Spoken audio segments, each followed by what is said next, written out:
Hello everyone, this is Taro Honso. Today, I'll show you how to use Felo's Group Talkie. Felo copies the traditional walkie-talkie function in Felo's groups. You can open Group Talkie in the group to create a voice channel. With Group Talkie, you can improve work efficiency. Teammates are always hanged out in the voice channel of your group and can talk to each other at any time as if they are right around you. Communicate as will, you can join the conversation at any time and quit at any time. Economical and practical, with voice channels, cell phones and computers can be used as walkie-talkies.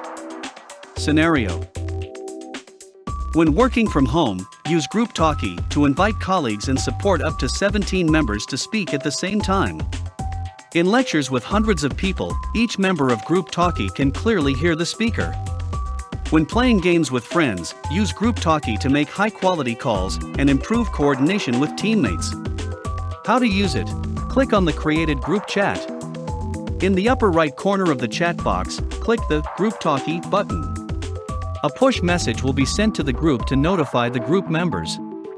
Members who receive the message from Group Talkie can click the Join button above to join Group Talkie. When you enter Group Talkie, the default state of the microphone is off. Click the orange microphone mute button, the microphone will turn green and you can speak. Click on the green microphone, tap to mute button, the microphone will turn orange and it is in a closed state. Invite your good friends to join Felo, create a group chat, and use the Group Talkie function together.